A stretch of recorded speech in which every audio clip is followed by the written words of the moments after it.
Hello and welcome to our brand new Historia podcast with me, Jack Pettit, and our resident historian, Paul Fletcher. This is episode 2 of our Cold War series, and today we're going to be looking at the Yalta Conference of February 1945. Hello, Fletch. Hi. So, again, really quickly, briefly just set the scene for us. Okay, so this is the second of the three great conferences for the Grand Alliance. It's held at Yalta, which is a seaside resort in the Soviet Union on the Black Sea. You're talking about Crimea here. That's right, the Crimea. All three of the big three leaders attended in person. That's Roosevelt, Churchill and Stalin. In terms of the context of what was going on, then February 1945, the war hadn't been won against Germany, but everyone knew it was near. Japan was another question. Japan was putting up a lot of stiff resistance on the islands in the Pacific, and so therefore people were thinking the war in Japan was going to go on an awful long time and very costly. I suppose the other thing that's worth noticing is that at that time Roosevelt was very ill when he attended the conference. So therefore the focus was more on ending World War II, but a beginning of an awareness that there would be questions that had to be answered about the future of Europe after the defeat of Germany. But still, enough of the glue there that we talked about in the first podcast to hold the Grand Alliance together, because there were still the two enemies to beat.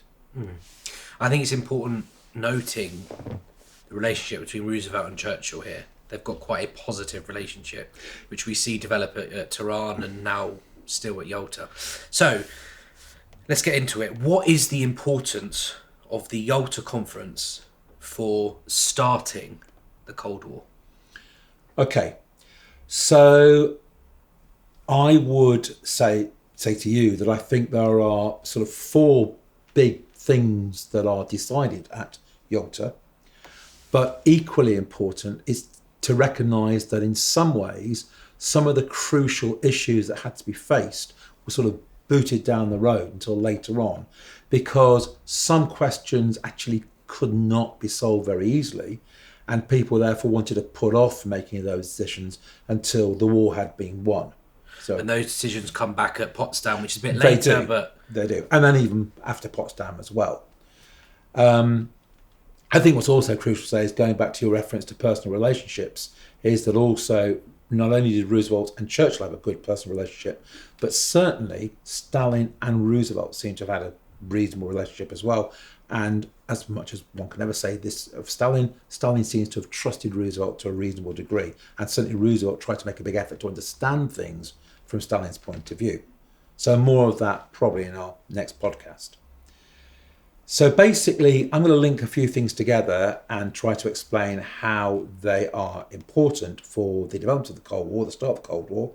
But maybe before I do that, maybe we should think about this concept of importance, how we're going to judge importance and evaluate importance. So I would suggest that if a decision or an event has a short-term consequence and also a long-term consequence, then I think we can argue that that event or that decision is of great importance to the Cold War. So, what am I going to link together? I'm going to link first of all together the decisions that were taken at the conference to do with Germany and Berlin.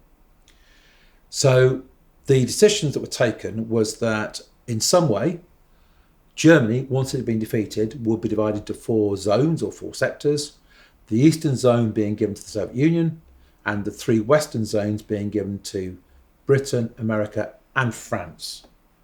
And then the decision about Berlin was that Berlin, the capital of Germany, which actually was going to be quite clearly within the Soviet sector because it's way to the east, then that would also be divided, just like Germany as a whole, into 4 sections, with an eastern section and 3 western sections or sectors.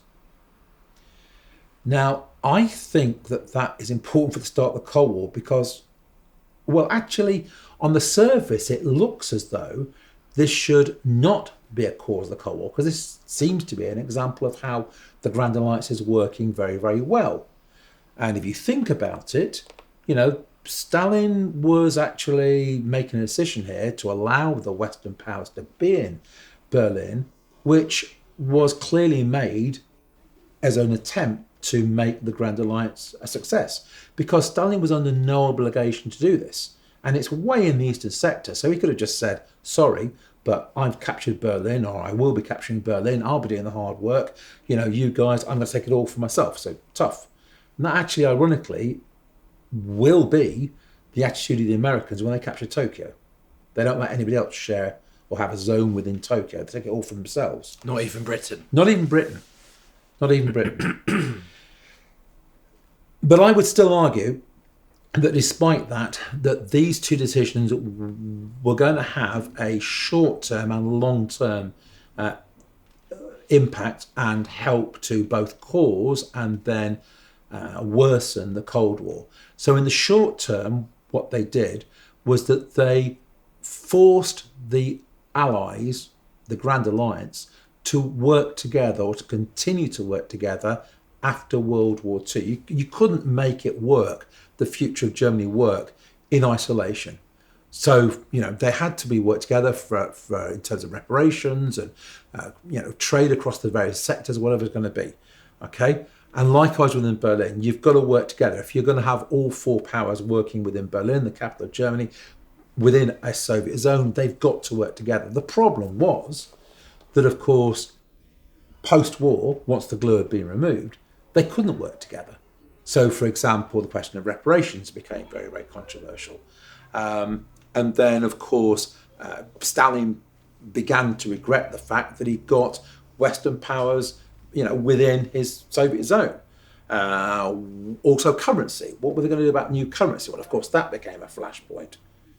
And so, therefore, there were lots and lots of different issues which cropped up between 1947 up to between 1945 and then up to 1948, all of which, rather than proving the Grand Alliance could work, actually did the reverse. It undermined the Grand Alliance. And that culminated in Stalin, for what he thought were very good reasons that justified this action, imposing a blockade upon Berlin in an attempt to force the Western powers out, which of course then was met by the airlift in as a response, and that then had profound consequences for the development of the Cold War, as we'll look at in a further podcast. So you're saying one reason why Yalta is important for the starting of worsening relations is the decisions made about Germany and Berlin, and in particular Berlin, because Berlin's blockaded. Because they make that decision then, that actual fact what should be a success turns into a cause of failure. Right. Because they're unable to do what is needed to be done, i.e. cooperation. Yeah. You can only, if you're going to divide Germany up and Berlin up, you've got to be able to cooperate with each other, and that proves beyond them. And that failure to cooperate then undermines the very existence of the Grand Alliance. So that's one thing. And then, of course, in the longer term, the division of Germany and the division of Berlin then also produces longer term causes of the worsening of the Cold War. So the most obvious example being, the unrest in Eastern Germany and Berlin in 1953, the building of the Berlin Wall, in 1961, the Checkpoint Charlie crisis, even down to the late 80s, when Ronald Reagan is standing there, tear down this wall, Mr. Gorbachev. The whole idea of this division of Germany into East and West and the division of Berlin into East and West represents in some ways Soviet oppression as far as the Western powers are concerned. So that's one decision. The other decision which was taken, which equally was important, both in the short term and long term, which are linked, was the fact that on the one hand, all of the Allied powers signed up to this idea that there would be free and fair elections in the liberated countries. In other words, the countries that had been free from Nazi Germany.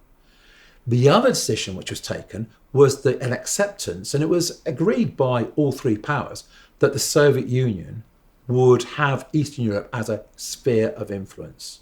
Now, go on. Right. So, I mean, there's two decisions there that are quite contradictory. Well, they are, and that's because there were contradictory aims there. Because particularly the Americans wanted to ensure that there was a spread of democracy post-war, whereas, of course, for the Soviet Union and Stalin, what they wanted to ensure was that they were not invaded for a third time in the 20th century, particularly by Germany. So the contradiction comes when they agree for free elections, okay, which is ultimately anti-communist, and at the same time that Eastern Europe would be a sphere of influence. Well, the problem was going to be was that inevitably, if you had free elections in Eastern Europe, it wouldn't just result in anti-communist governments, but they would produce anti-Russian governments. That was inevitable. Particularly, I mean, we've got to mention here Poland in particular, because Poland was an especially important cause of tension within this area, because on the one hand, Poland had been the sort of highway through which the Germans had invaded Russia twice. So as far as Stalin was concerned, he had to make sure that Poland was going to be controlled by a friendly, pro-Soviet, pro-Russian government, the Lublin Poles. Whereas for the West, and particularly Churchill here, because of course Britain had declared war in 1939 over Polish independence. Churchill felt a real sort of emotional connection to this issue. So therefore, for the West, they wanted to see a free, democratically elected Polish government based around the London Poles, okay, and of course, inevitably, those were going to be anti-Russian, which Stalin couldn't allow because of his own security. Yeah, I mean, I think that's understandable, right? Poland's been a route to Russia twice. Yeah. So why wouldn't Stalin want Poland as what we might refer to as a buffer zone? Of course he would. But that's the problem, you see. From Stalin's point of view, that seems perfectly reasonable. And therefore what he expected was that the Brits and the Americans would understand that, and that elections, if they were held, if they weren't properly democratic elections, well, they wouldn't mind that. But of course, and to be fair to Stalin, he was prepared to allow the West to have its own sphere of influence. For example, in Greece, for example, he agreed that Greece, which had a strong communist party, would be left as part of the Western area. But from Stalin's point of view, this sort of national security, this defensive need seemed quite reasonable, and he thought the West understood that. Of course, from the American point of view, then that seemed to be actually not the case. What they thought Stalin was committing to was what they said on the tin: free and fair elections. Now, we'll never know what would have happened if Roosevelt had stayed alive, because there's a suggestion that Roosevelt got this, understood this, that from Stalin's point of view. The problem is that in April, Roosevelt died and was replaced by Truman. We'll talk more about Truman in the next podcast, but essentially Truman was a lot more sort of straightforward, black and white in his views about the Soviet Union.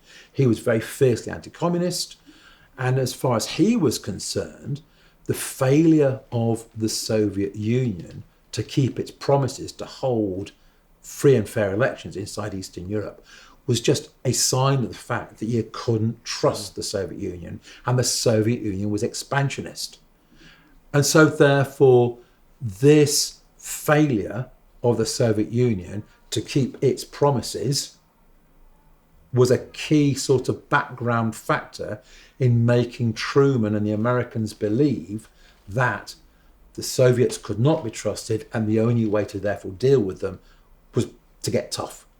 And likewise on the Soviet side, Stalin came to see that the American behaviour and the British behaviour on this was sort of like, they weren't really recognising and keeping their side of the bargain and recognising what he'd gone through. And so the Yalta agreements here about this matter, about free and fair elections, and security sphere of influence, what they did was to, in very quickly in 1945 and into 1946, to undermine the whole sense of trust and goodwill that were necessary to make the Grand Alliance work. And of course, continue to work. And continue to work, yeah. So, fantastic, brilliant. Just in 30 seconds, summarise why Yalta is important for starting the Cold War. Okay, so Yalta is important for starting the Cold War. Number one, because Germany and Berlin become ways of undermining the ability, causing issues that makes the Grand Alliance not work. And then beyond that, in the longer term, give issues which will divide the East and West and cause points of tension. And the issue of sphere of influence and free and fair elections is fundamental in undermining the trust that was needed to make the Grand Alliance work, and seeing each side as enemy rather than as potential allies. Fantastic. Right, thank you so much. That's fine. Next time we'll be looking at the last big conference happening in July 45, which is of course Potsdam. So thanks for joining us. Thank you.